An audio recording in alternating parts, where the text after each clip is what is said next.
My name's Rick Berkemeier. I am a senior appraiser with the American Society of Appraisers. Last year, I was president of that organization. I am on the board of ASA. The bulk of what I do are corporate jets, aircraft appraisals, engines, simulators, a very large parts appraisal business, both on helicopters and corporate and commercial aircraft and engines and the like. I've been doing that. Spent 30 years in banking, the leasing company in Chicago, then Bank of America Leasing, and then Citigroup's investment bank down in Tribeca, New York, and written a number of courses for the American Society of Appraisers, which prior to COVID, I was teaching globally, going back and forth to Moscow, Kiev, Tokyo, Melbourne, Australia, South Africa, Canada, South America, Mexico, etc. I'm leaving some of the countries out, but have doing a fair amount of teaching. Was asked to pen some courses for Emory Riddle Aeronautics University, which I did probably 15 years ago. I've taught those courses at Emory Riddle, have taught them on behalf of Emory Riddle in Australia and in London as well, and do those courses somewhat virtually, and some of them are in person at this point in time.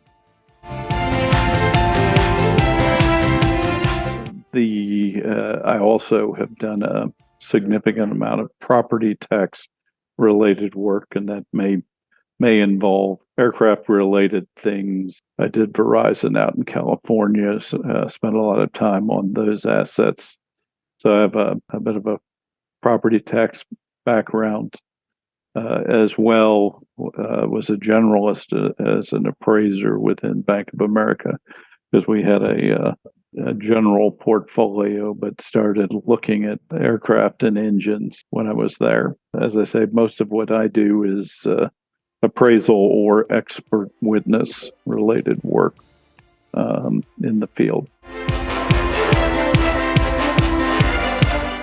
Taylor Swift would be a good one. She owns a corporate jet and lives nearby, or has a house and lives nearby where I'm at in Rhode Island. I do a fair amount of billionaire divorces, where the billionaire is getting divorced and has an aircraft, and that gets divided up between the husband and wife in some way, shape, or form. So I end up doing that sort of work. Other ideal clients are banks, leasing companies, insurance companies. Currently working on an engine project that collided with a bridge, and that's an insurance related issue.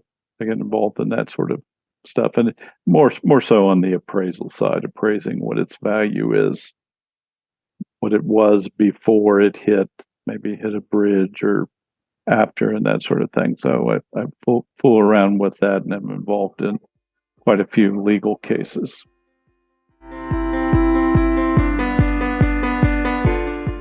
Laura, Skip, and a whole group of the OFA folks attended or wanted to get their appraisal designation with the American Society of Appraisers. So they attended the classes that we were doing down at Emory Riddle, and Skip and Laura, one of their homes is nearby. They live on an airfield outside of Daytona Beach. And so they were in the class, and they had brought up the issue of OFA, and then I attended. They had suggested that I come to the legal symposium held at SMU University, which is in Dallas. And I'm over at SMU because several of my grandchildren were at SMU, are currently there, and my one grandson is over at Highland Park, so it's all right in that area, and I'm down there. So I signed up and went to the law symposium, and I've now been there twice. And so I met the group there, and they hosted dinner, so I attended the dinner. And the last time, Jeremy Cox and myself attended and signed up for OFA and the like. So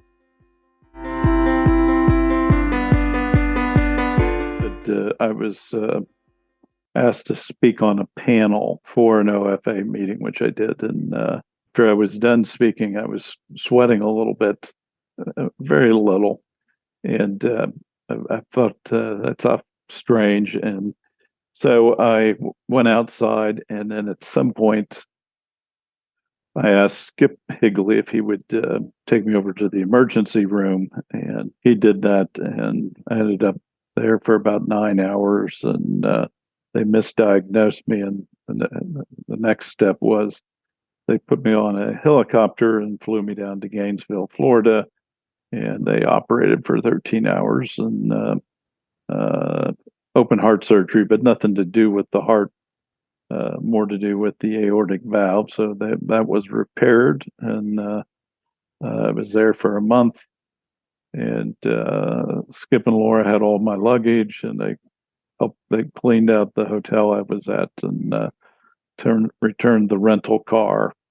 Yeah, that went on for about a month, and there was some recovery, fairly significant surgery, so some recovery period. But yes, that is my because I was kind of new to the group.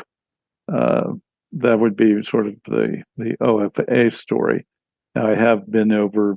I forget the name of the airfield where Skip and Laura are, but they've hosted some receptions over there, and they also, when they were in my appraisal classes, we all went over there and the like.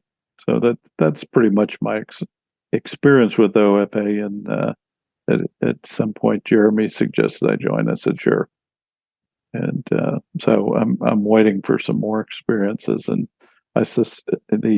unfortunately, I was tied up. Couldn't make the Oklahoma City because I was a speaker at a conference down in Florida. So I couldn't make that one. I would have liked to. So my next thing will probably, I suspect that it'll be the SMU Law Symposium, which I believe is maybe in March or something of next year.